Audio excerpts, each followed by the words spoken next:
Bueno, muy buenos días, muy buenas tardes, más bien. Vamos a ver si puedo quitar esto de acá.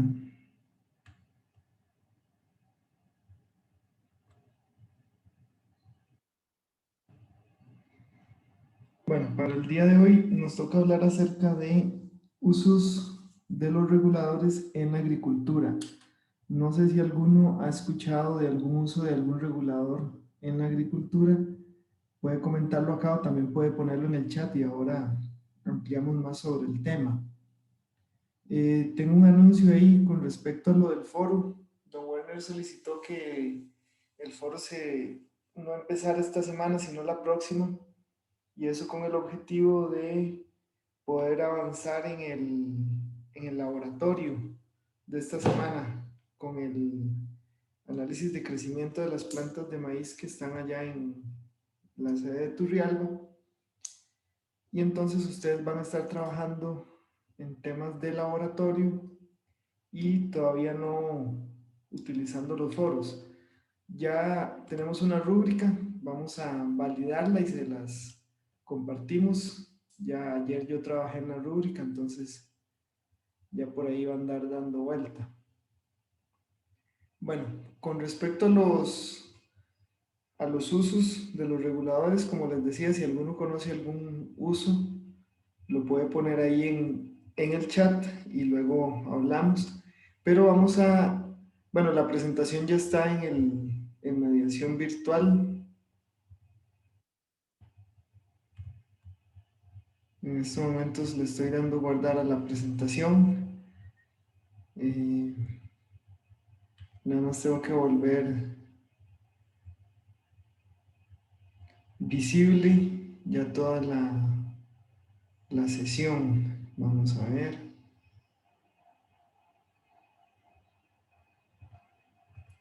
Admitir, bueno, ya la sesión ahí está en el TEC Digital, perdón, en mediación virtual. Y ahora después habilito para que ustedes puedan verlo. Bueno, vamos a volvernos acá a la presentación porque no la estoy viendo.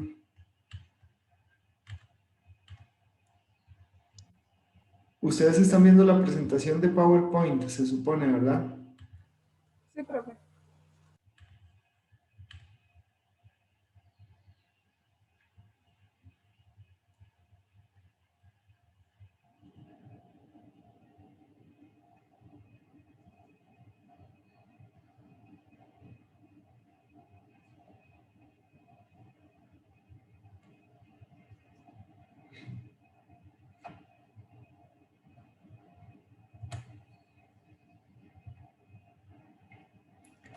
Ok.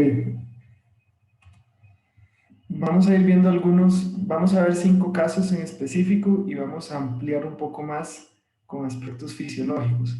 El primer caso, es una productora de los chiles que se llama María, los chiles de Alajuela, allá en la zona norte de Alajuela, ya pegando a la frontera con Nicaragua.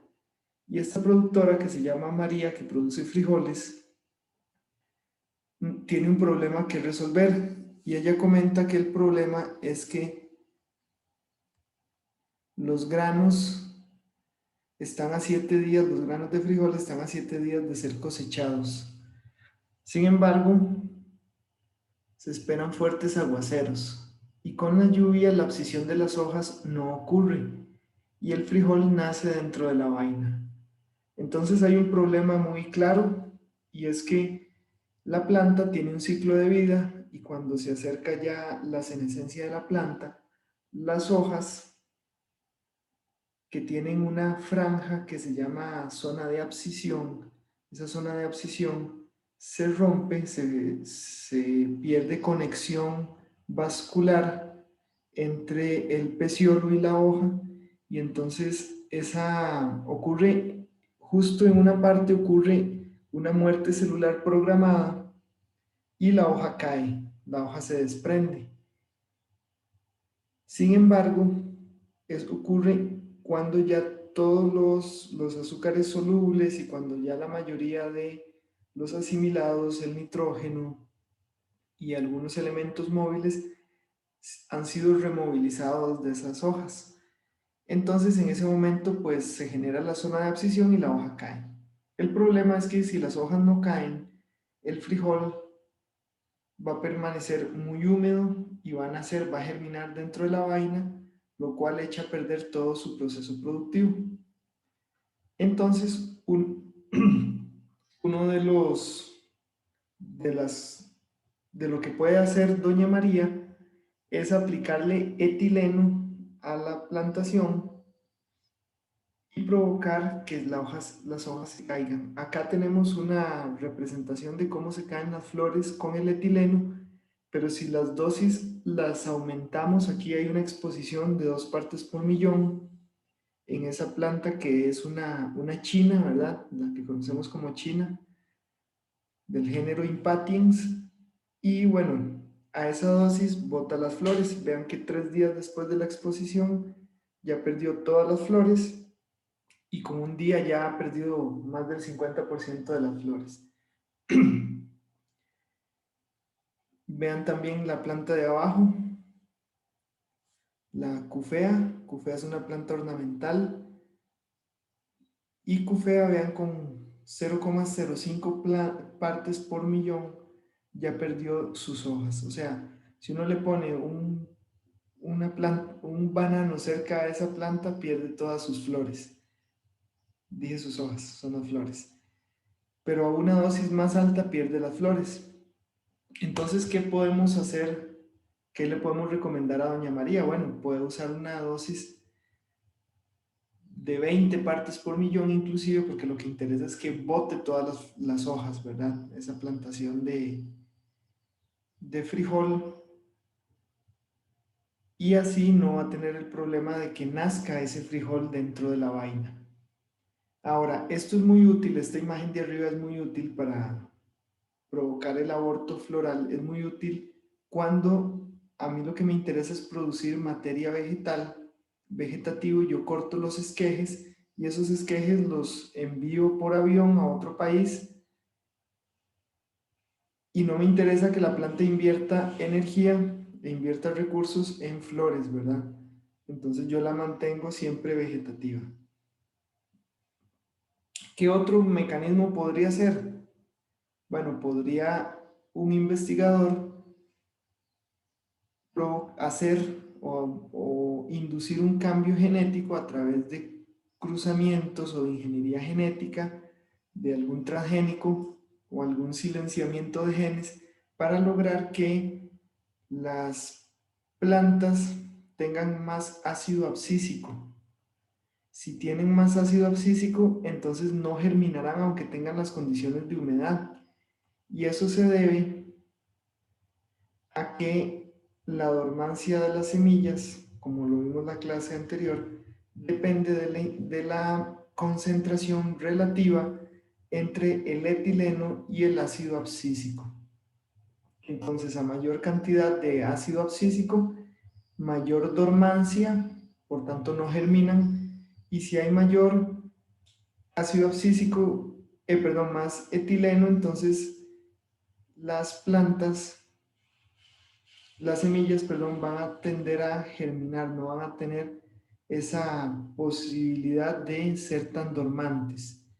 Y eso se debe, como ustedes lo ven acá, a una serie de genes. Todos estos que están en círculos son genes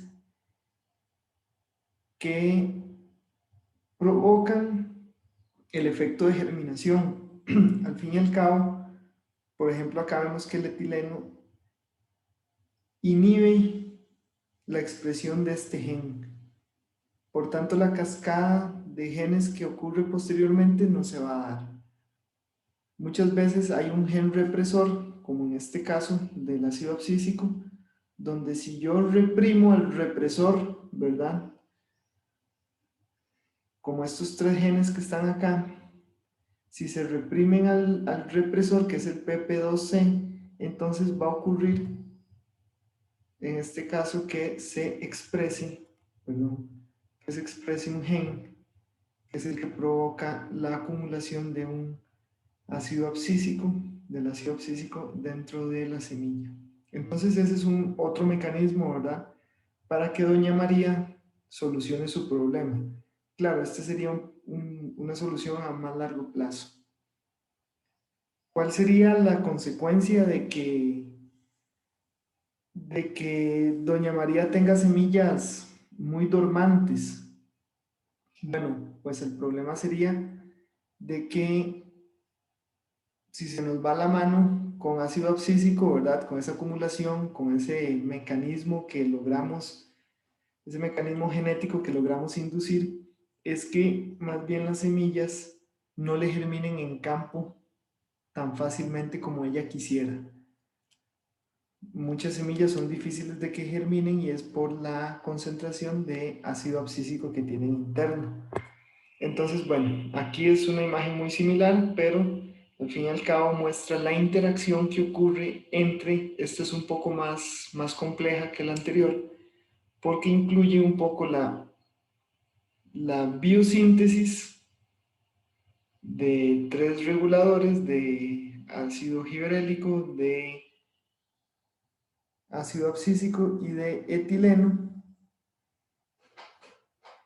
y nos muestra un poco de interacción entre ellos, que vemos que las giberelinas tienen un efecto represor sobre el ácido abscísico, igual también el etileno sobre el ácido abscísico tiene un efecto represivo, y bueno, eso hace que hayan cascadas de genes, que haya transcripción, ¿verdad?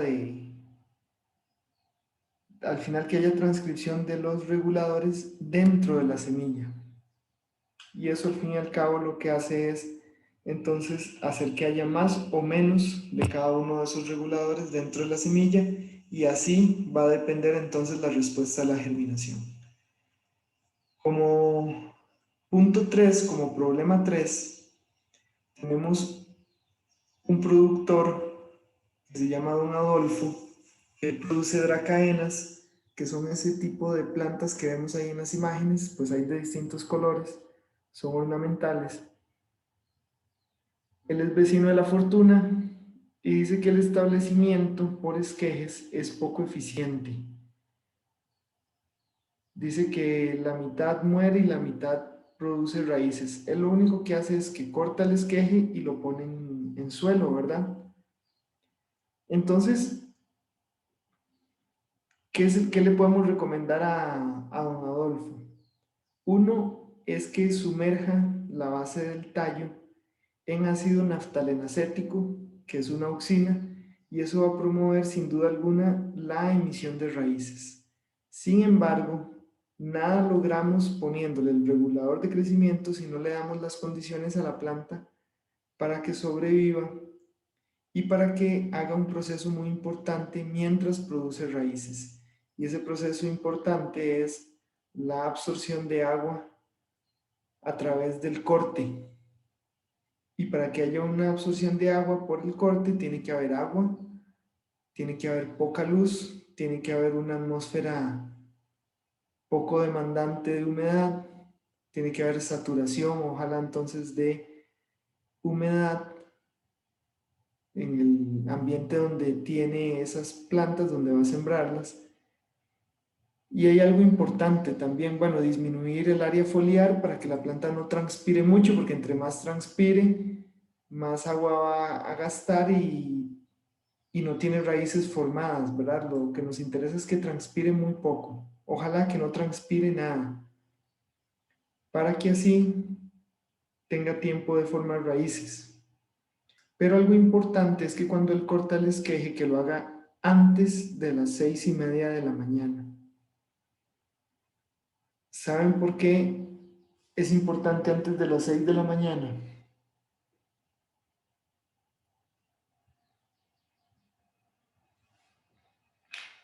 Recordemos que las plantas funcionan como un osmómetro, ¿verdad? Durante la primera unidad vimos que las plantas van a estar absorbiendo el agua y si nosotros tenemos un corte de una planta, este es el corte de esta planta de dracaena, por acá tenemos las hojas y entonces, bueno, aquí está el tallo original. Cuando nosotros hacemos el corte, acá, si la tensión del xilema, vamos a dividir la imagen en dos. Acá tenemos un potencial hídrico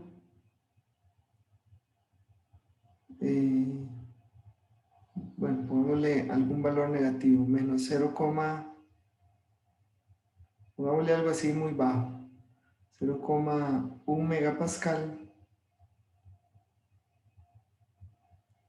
Y acá le tenemos un potencial hídrico igual a 0,8 megapascales.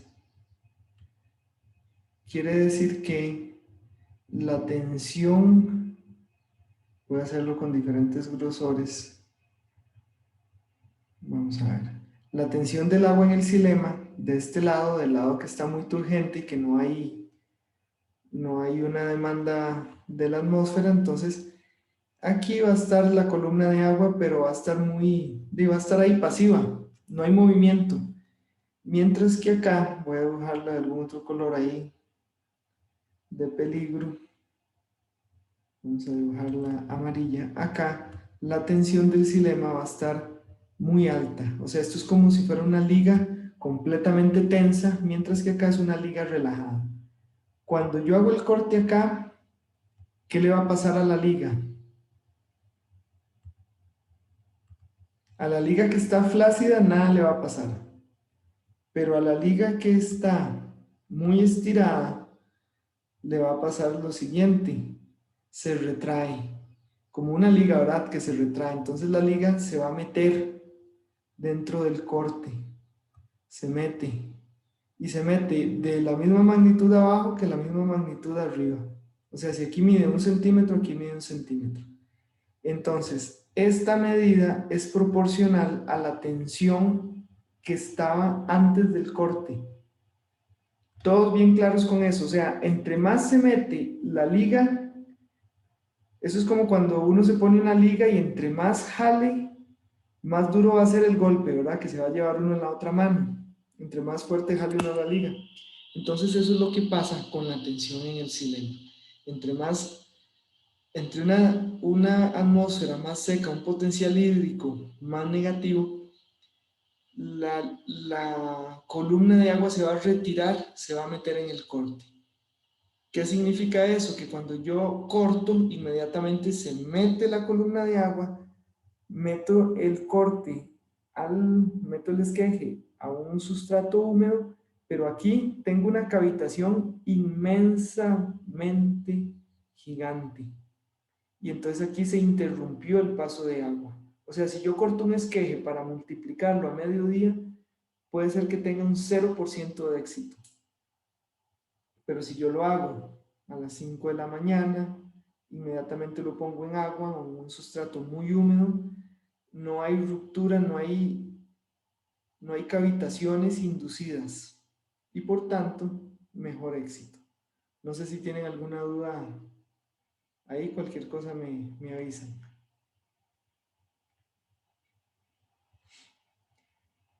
Vamos por el cuarto caso que exponemos.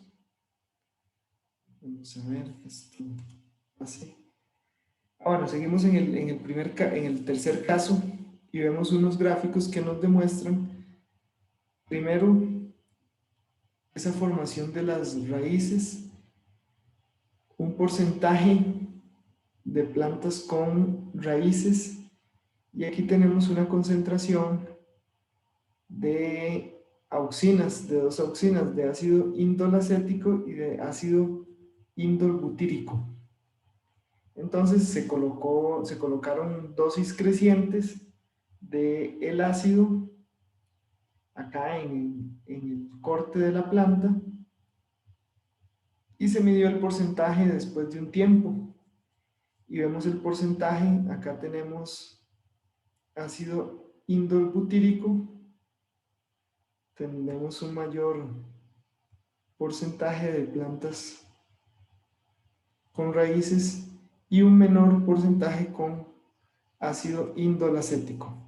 Yo les dije en la clase anterior que el ácido indolacético es sensible a la luz y por tanto se obtienen peores resultados. Ven que aquí, si esto se hizo a la luz, es fotosensible y entonces se degrada esa molécula. No trabaja tan bien.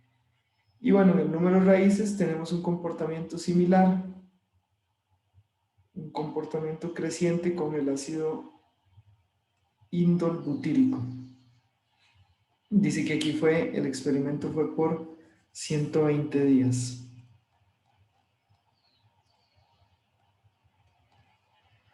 Ok, el cuarto caso nos dice que una plantación de maíz está sufriendo de estrés por salinidad. Eso quiere decir que el potencial hídrico de la planta, del suelo, es negativo y más bien podría estar pasando agua de la planta al suelo si fuera no sé, una salinidad por algún tipo de fertilizante. Entonces, para solventar el problema se le recomienda al productor utilizar ácido salicílico y auxinas. ¿Por qué esta recomendación? Pues porque se ha encontrado que la aplicación exógena de estos dos reguladores provoca, en el caso de esta imagen que tenemos acá, utilizan el ácido salicílico y vemos que, bueno, tenemos tres tratamientos, una planta, un tratamiento control sin la fitohormona. Acá tenemos una planta afectada por la salinidad. Ya vemos que es una raíz más pequeña, tiene necrosis, una raíz mucho menos voluminosa, hay menos área superficial de absorción, pero vemos acá una planta de maíz con ácido salicílico y en condiciones de salinidad. O sea, es la misma planta que teníamos en el tratamiento 2, pero se le aplicó ácido salicílico. Y vemos que no está tan bien como la planta control, pero sí está mucho mejor que la planta afectada por el estrés salínico.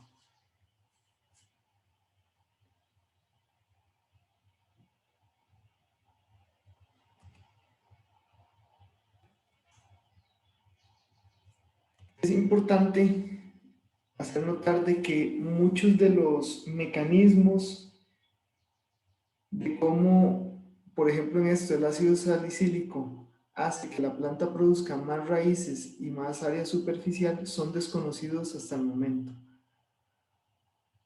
Hay muchos mecanismos con los reguladores de crecimiento y con otro grupo que se llama retardadores de crecimiento, que se conoce el efecto, pero no se conoce cómo se produce a nivel genético y a nivel biosintético ese efecto. Eso es importante hacerlo notar a este punto. Un quinto problema es que una planta de tomate presenta una marchitez generalizada y este síntoma se presentó días después de un exceso de lluvia. Bueno, es importante indicar acá que el etileno, como lo dijo Don Warner en una lección, en la lección de hace una semana, el etileno de las raíces, cuando está anegado, lo que hace es que el precursor, que se llama ACC, que es el precursor del etileno, viaja hacia las partes aéreas y como en las partes aéreas sí hay presencia de oxígeno, porque la ACC necesita para convertirse en etileno de la ACC oxidasa, en la parte aérea sí hay oxígeno y entonces provoca esa marchitez. Pero no todo es malo con la inundación y con el etileno. Veamos un caso positivo. Las plantas de arroz tienen un espacio que se llama aerénquima y ese aerénquima promueve el rendimiento de las plantas de arroz. El arroz es una planta que está adaptada a las condiciones de anegamiento, inclusive su evolución se generó en medios de inundación, pero los medios de inundación tienen la característica de que el nivel del agua sube y baja, entonces tiene que estar adaptada tanto al anegamiento como también a una condición con agua, pero con humedad, pero no con agua libre, no de anegamiento. Entonces, una de las evoluciones, o más bien una de las adaptaciones del arroz es que cuando ella está en anegamiento forma aerénquima, que es un espacio, ¿verdad?, aéreo, que le permite brindarle oxígeno a las partes de la planta que necesitan oxígeno para realizar respiración. Y la planta que sufre más durante un proceso de anegamiento son las raíces. Tanto así que 48 horas de anegamiento en una plantación, por ejemplo, de banano, mata el 100% de los pelos radicales. Quiere decir que la planta al tercer día, cuando se fue el anegamiento, es incapaz de absorber agua y nutrientes porque no tiene pelos radicales. Tiene que empezar a generarlos de nuevo. Y así muchas plantas con 48 horas de anegamiento han perdido un porcentaje muy importante de esos pelos radicales. Pero la planta de arroz, cuando hay anegamiento, se produce un efecto que se llama muerte celular programada, que es mediada por las sustancias ROS, por los compuestos reactivos del oxígeno. Y entonces estos compuestos reactivos del oxígeno, bueno, aquí estaban las especies reactivas, lo que hacen es que programan la muerte celular y generan estos espacios aéreos. Eso tiene que ver con un balance hormonal donde está implicado el etileno, las giberelinas, las auxinas y el ácido abscísico. El etileno es muy conocido por inducir la generación de estas sustancias ROS en raíces anegadas, y si la planta no tiene la adaptación, como en el caso de arroz, lo que hace es que genera heridas, ¿verdad? Se mueren las células sin tener que mediar una programación de la muerte celular epidérmica. No hay una mediación, sino que simplemente se mueren, o sea, no hay una programación como en el caso del anegamiento, sino que en este caso se mueren por la presencia de los radicales, de las sustancias ROS, y esas heridas son muchas veces aprovechadas por patógenos que entran y enferman a la planta.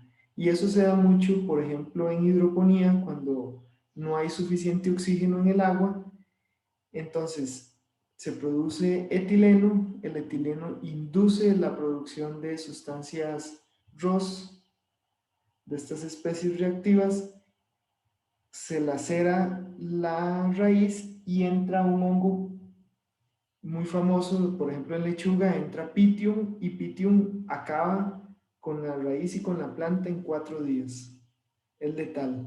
Entonces lo peor en un sistema hidropónico es que haya una caída significativa del oxígeno disuelto.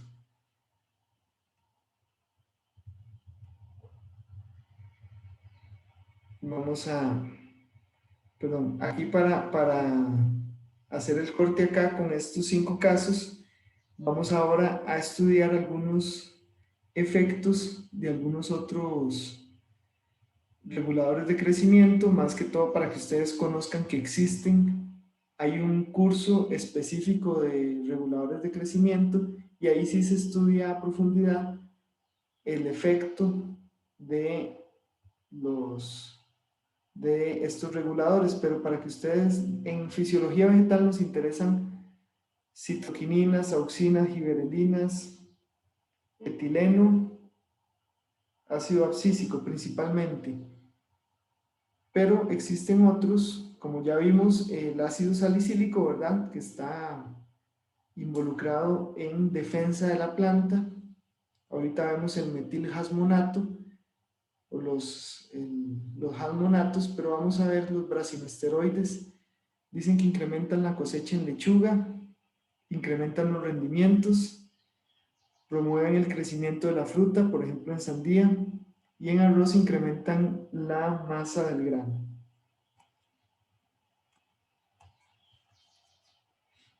Los halmonatos están muy relacionados, al igual que los salacilatos o el ácido salicílico, con reacciones de defensa de la planta. Entonces el hasmonato tiene que ver con defensa y también está muy ligado cuando un gusano se come una hoja. Ahí hay una síntesis de hasmonatos y los hasmonatos defienden a la planta. También se le ha encontrado un efecto importante en la tuberización de plantas de papa. Y aquí tenemos un gráfico que nos muestra la cantidad de tubérculos por estolón que produce una planta de papa, dependiendo la concentración del hasmonato. Entonces, acá lo que hicieron fue tener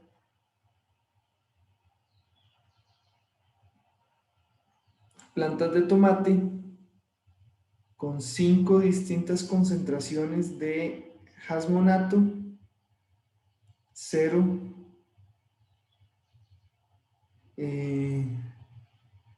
está 11,6, 0,5, 5 y 50 micromolar de hasmonato. Aquí le pusieron, este no es hasmonato, aquí es una quinetina,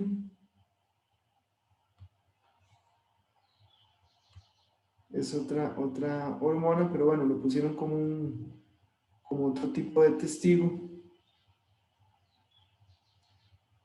Y lo que hicieron fue, bueno, poner plantas de tomate en un medio de cultivo que se llama MS, muy famoso, Murashide and Skug, por los apellidos de 2 investigadores que desarrollaron un medio de cultivo in vitro para el crecimiento de plantas.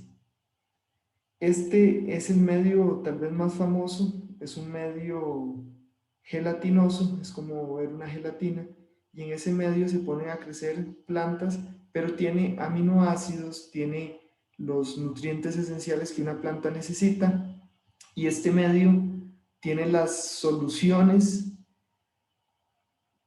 tiene los compuestos químicos que la planta de una vez requiere, no necesita una oxidación ni mucho menos una reducción, y tiene inclusive sacarosa, ¿verdad? Como fuente de energía primaria. Y entonces lo que midieron fue la cantidad de tubérculos por estolón después de un tiempo,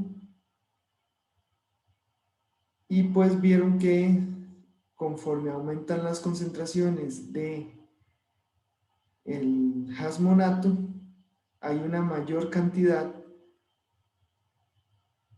de tubérculos por estolón, y eso es lo que interesa en una plantación de papa, ¿verdad? Que haya mucho fruto. Entre más frutos, bueno, frutos no, entre más tubérculos, muchísimo mejor, ¿verdad? Esto aquí se me metió. Ok. Las giberelinas, un efecto que no hemos visto, y es que provocan en, en plantas tipo roseta, provocan una elongación de los tallos,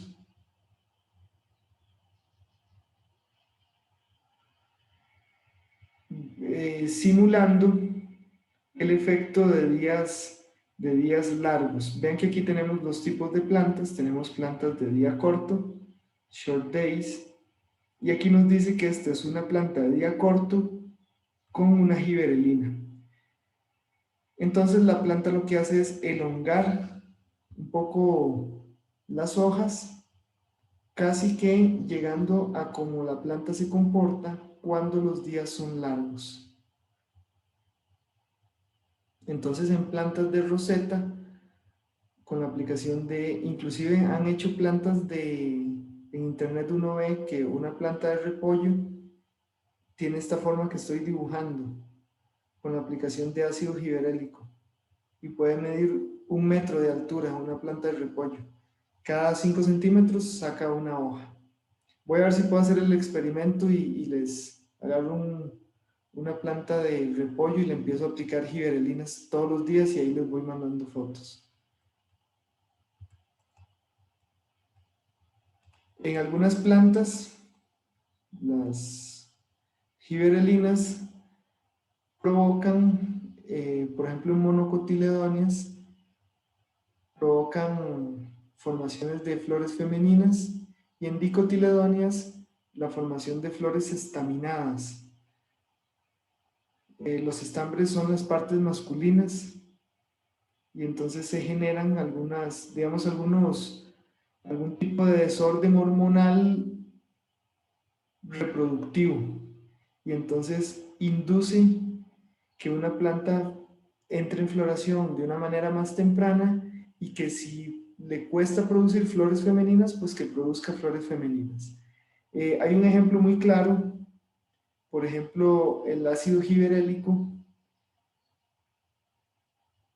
induce flores masculinas en palma de aceite. Entonces los productores de palma tienen que tener mucho cuidado con esas condiciones hormonales de las plantas, porque alguna condición de anegamiento o alguna condición de estrés puede favorecer entonces la formación de una hormona, y así la planta, en vez de producir frutos, produce flores masculinas que realmente no interesan en la producción de palma, no interesan tanto.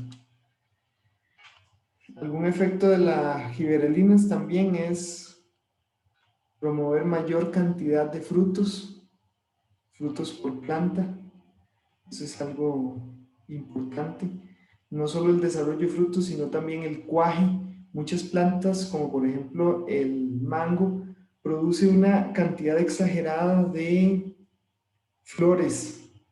Millones de flores puede producir, medio millón de flores, 500.000 flores puede producir un árbol de mango, pero solo va a lograr cuajar 50, 100 mangos, 500 mangos, o sea, una cantidad muy pequeña, un porcentaje muy pequeño. Y la aplicación de giberelinas ayuda a que ese porcentaje sea mayor, ese porcentaje de cuaje. El cuaje es, le llamamos cuando una vez polinizada se establece el fruto. O sea, cuando el fruto ya empieza a crecer y empieza a formarse después de la polinización, le llamamos cuaje. Entonces es uno de los efectos positivos de la aplicación de giberelinas. Aquí están algunas plantas tratadas con giberelinas, que vean que elongan su tallo, producen flores, y si se quisiera cortar esquejes es más fácil en una planta más alta que en una planta tipo roseta.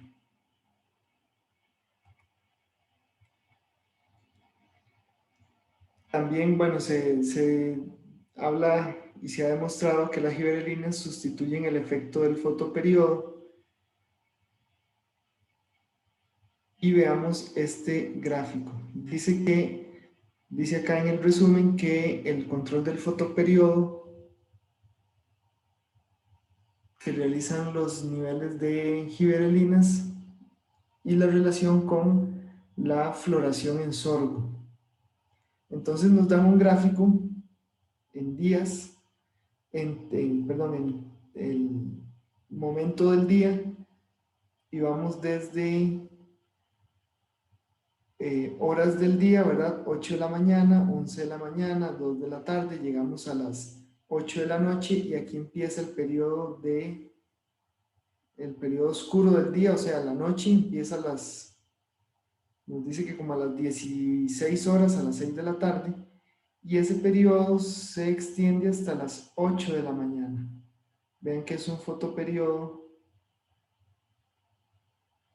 que va de 8 a 17, quiere decir de 9 horas de luz y muchas horas de oscuridad.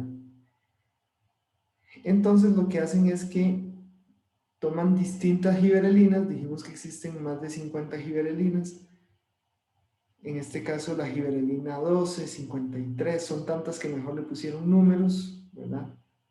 Gibberelina 1, gibberelina 8, son sustancias muy similares, químicamente son muy similares y tienen un efecto gibberelínico, si le pudiéramos decir así. Entonces, lo que nos está hablando acá es que lo que están midiendo en el eje Y es el contenido de gibberelinas, de esta gibberelina en específico, la presencia en los brotes. Y eso lo miden como nanogramos por gramo de materia seca de la hoja, de las hojas de los ápices. Y entonces vemos algunas diferencias, ¿verdad?, entre una y otra gibberelina,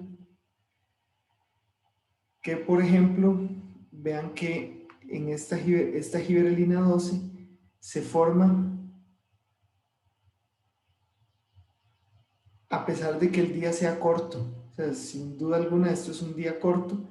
Vean que hay un pico de formación de gibberelinas, también de la G53, de la GA19, pero vemos que las concentraciones son distintas. Vean que, por ejemplo, si bien aquí presenta un pico, este pico llega hasta 16, mientras que en GA53 se forma una cantidad 3 veces mayor que GA12, ¿verdad? Y mucho más que GA18. Entonces, realmente la aplicación de una gibberelina puede mimetizar el efecto que tiene un día corto en la biosíntesis de la gibberelina. Y se puede entonces en una planta digamos, se puede jugar con el fotoperiodo, con la percepción del fotoperiodo de una planta, aplicando gibberelina o en el caso contrario aplicar un inhibidor de la síntesis de gibberelina. Y hay muchos en el mercado que son inhibidores. Hay gibberelina e inhibidores de la gibberelina y eso lo venden en los agroservicios. Es de muy fácil obtención. Se ha encontrado también que retrasan la senescencia, contrario a lo que ustedes hicieron en el laboratorio, de ponerle etileno a un fruto, más bien si le hubieran aplicado una gibberelina se retrasa la senescencia y la maduración. Y como último caso, para cerrar la clase, vamos a ver un último regulador de uso agrícola que son las auxinas. Y las auxinas, bueno, ya vimos que se utilizan para formar raíces, pero a unas concentraciones más altas provocan toxicidad. Como la auxina lo que hace es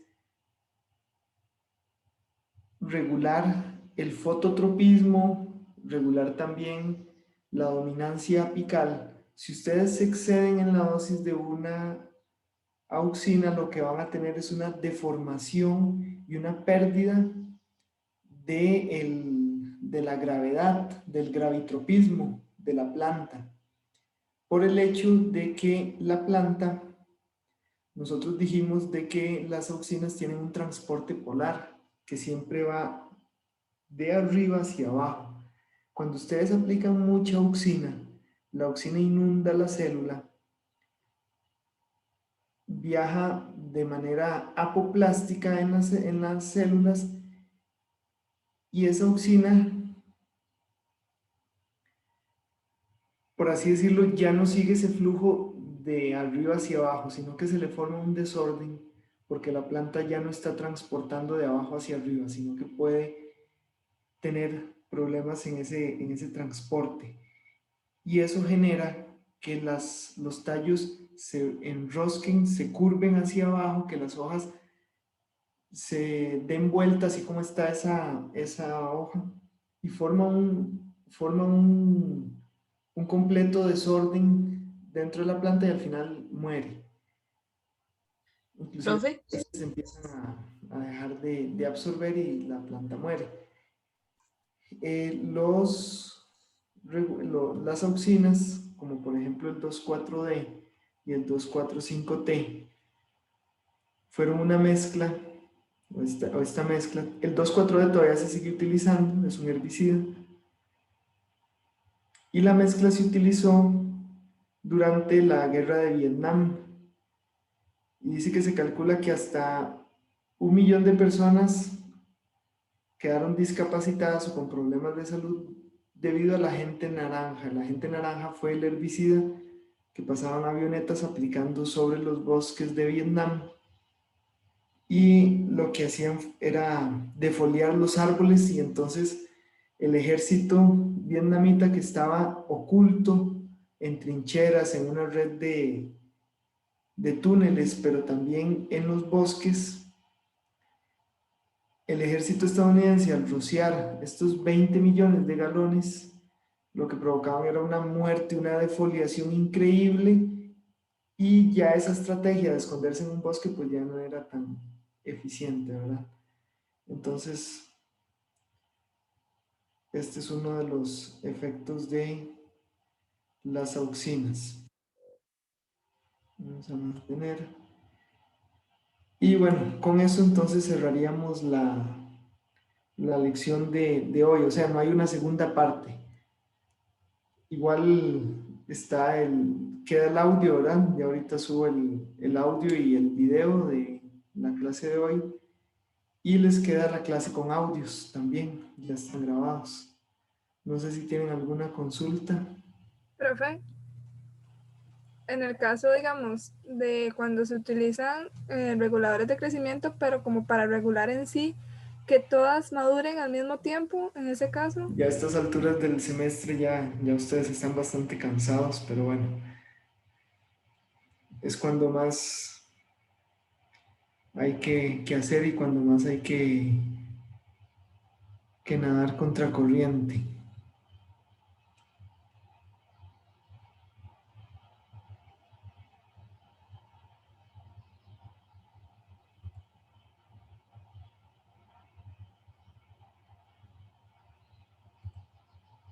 Bueno, si no hay más dudas, nos veríamos el día miércoles.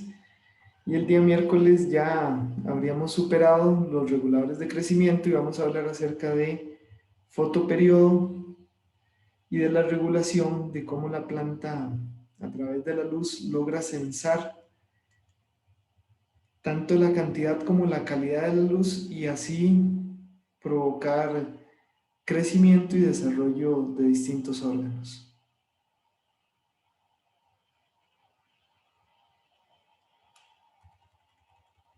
Vamos a ver, Montserrat, a ver si la escucho. No la escuchaba. ¿Me escucha, profe? Mira que no la escucho. Profe, Si me puede escribir ahí por el chat. no nos escucha.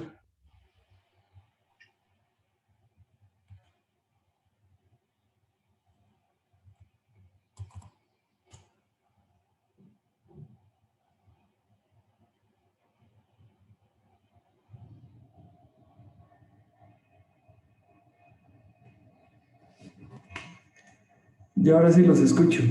Es que el volumen de la computadora estaba muy bajo, entonces casi no los escuchaba. Ahora sí.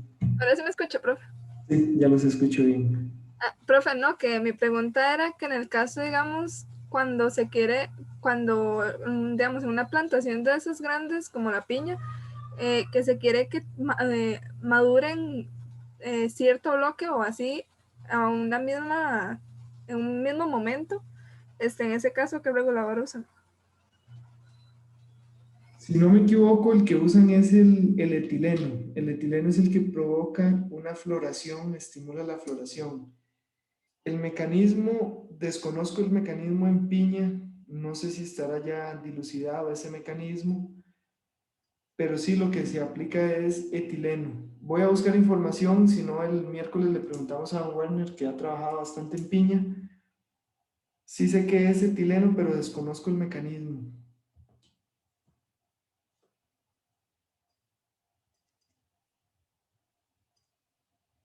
Podría ser que esté muy ligado con un cese en el crecimiento de vamos a ver, con un cese en el crecimiento de las hojas. Y vamos a ver, es que uno de los reguladores de crecimiento importantes para la floración son las giberelinas. O sea, cuando ustedes quieren que una planta entre en floración, apliquen giberelinas.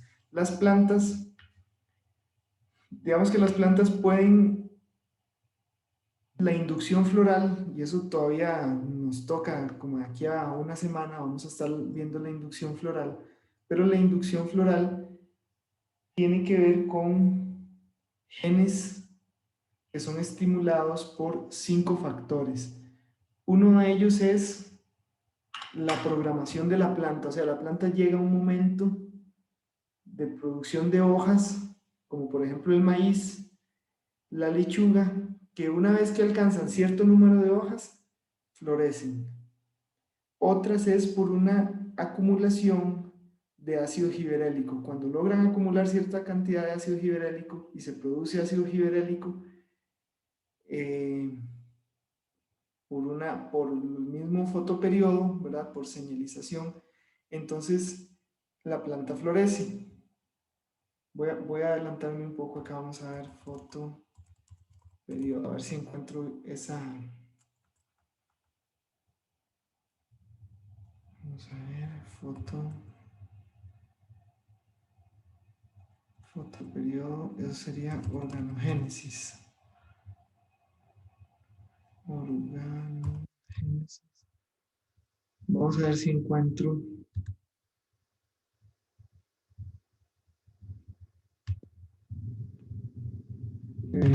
esa imagen, crecimiento, fotomorfogénesis. Vamos a ver. Este es un libro. Aquí está.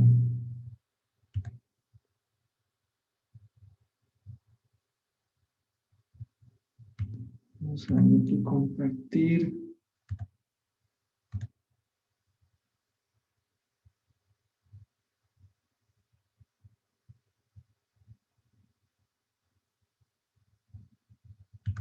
Quiero encontrar una imagen. No la veo. ¿Será esta? No.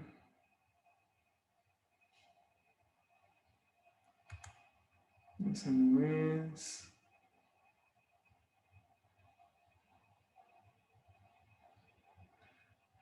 Tiene que llamarse floración. Pero bueno, vamos a ver. Si no. Vamos a.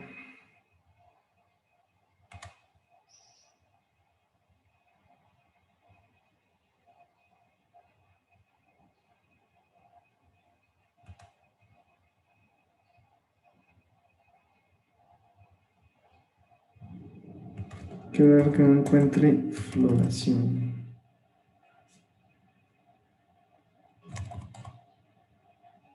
Bueno, les quedo viendo la imagen. Vamos a ver si aquí. No. Bueno, el asunto es. El asunto es que otro de los efectos es el fotoperiodo, como por ejemplo las orquídeas, ¿verdad? Que conocen cuando los días van creciendo y entonces florecen. Otro es la vernalización, que es un periodo de frío, entonces después de un periodo de frío viene la floración. Entonces, todo ello media a través de las gibberelinas. A lo que quería llegar con las gibberelinas es que las gibberelinas tienen hay un efecto cruzado entre gibberelinas, vamos a ver, y el etileno. Aquí no se nota, tengo que buscar alguna imagen que muestre mejor la interacción entre el etileno y las gibberelinas. Entonces por ahí puede andar el asunto con la piña, que posiblemente el etileno promueve un cese del crecimiento, pero a su vez podría estar generando una síntesis de gibberelinas y por tanto promueve la floración. Pero voy a buscar bien el mecanismo en piña, cómo ocurre eso.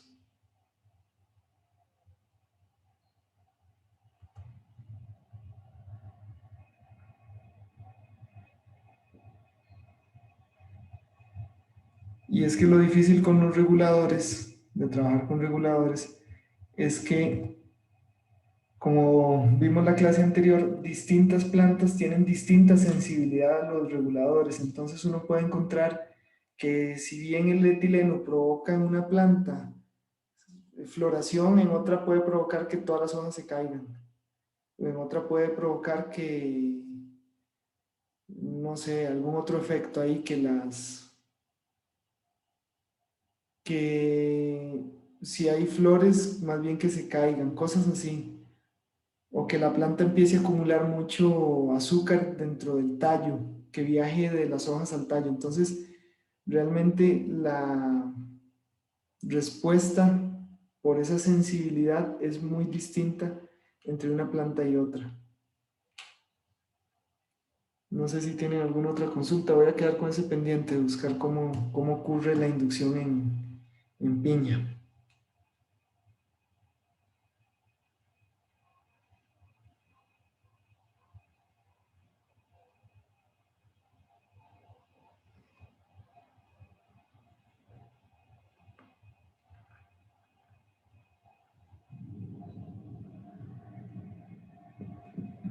Bueno, si no hay más consultas, entonces cerraríamos la sesión. Nos estaríamos viendo el jueves. Muy bien, muchísimas gracias. Hasta luego, profe, gracias.